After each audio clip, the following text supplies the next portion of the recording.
ವಾತಾವರಣವನ್ನು ಸೃಷ್ಟಿ ಮಾಡಿ ಕೊನೆಯದಾಗಿ ಹೇಳ್ತಾ ಇದ್ದೀನಿ, ಮತ್ತೆ ಹೇಳ್ತಾ ಇದ್ದೀನಿ ಪೊಲೀಸ್ನವ್ರಿಗೆ, ಇವತ್ತು ನೀವೇನಿಲ್ಲಿ ಪ್ರದರ್ಶನ ಮಾಡಿದ್ರಿ, ಅವ್ರು ಬಂದ್ ಕೂಡಲೇ ದಾರಿ ಕೊಡಿ ಅಂತ, ಆ ತರದ ಅವಘಡಗಳನ್ನ ಇನ್ಯಾವತ್ತಾದ್ರೂ ಕೂಡ ಚುನಾವಣೆ ಮುಗಿಯೋದ್ರೊಳಗಡೆ ಮಾಡಿದ್ರೆ ಮುಂದೆ ಆಗುವ ಅನಾಹುತಕ್ಕೆ ನೀವು ಮಾತ್ರ ಕಾರಣ ಆಗಿರ್ತೀರಿ. ಯಾಕಂದ್ರೆ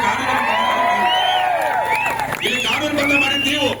ಆಲ್ರೆಡಿ ಇಲ್ಲೊಂದು ಕಾರ್ಯಕ್ರಮ ನಡೀತಾ ಇದೆ, ಅದನ್ನ ನಿಲ್ಲಿಸಿ ಜಾಗ ಮಾಡಿಕೊಡುವಂತದ್ದು ಅಕ್ಷಮ್ಯ, ಅದು ಅಪರಾಧ. ಅದು ನಾವು ಕೂಡ ಚುನಾವಣಾ ಕಮಿಷನ್ ಅಲ್ಲಿ ನೋಂದಣಿ ಆಗಿರುವಂತ ಪಕ್ಷವೇ, ನಾವೇ ಕಡ್ಲೆ ಬೀಜ ಹಾಕೊಂಡ್ ಬಂದಿಲ್ಲ. ಇಲ್ಲಿ ನಮ್ಮದೊಂದು ರಾಷ್ಟ್ರೀಯ ಪಕ್ಷ, ದೇಶದ 20 ರಾಜ್ಯಗಳಲ್ಲಿ ನಾವು ಕೆಲಸ ಮಾಡ್ತಾ ಇರುವಂತದ್ದು.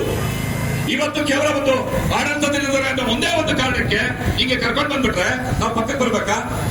ಪೊಲೀಸ್ನವ್ರಿಗೆ ಒಂದು ಎಚ್ಚರಿಕೆ ಇರಬೇಕು. ಮತ್ತೆ ನಿಮಗೆ ನಾನು ಹೇಳುವಂತ ಮಾತು, ಯಾವತ್ತಿಗೂ ಕೂಡ ಎಂತದ್ದೇ ಕ್ಷಣದಲ್ಲಿ ತಪ್ಪು ಮಾಡಬೇಡಿ, ಕಾನೂನನ್ನ ಕೈಗೆ ತಗೋಬೇಡಿ. ಆದ್ರೆ ದುರಾಂಕಾರ ಮತ್ತು ದರ್ಪಕ್ಕೆ ತಲೆ ಮಾತ್ರ ತಗ್ಗಿಸಬೇಡಿ. ಯಾವತ್ತು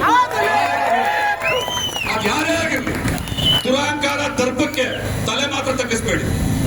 ದುರಾಂಕಾರ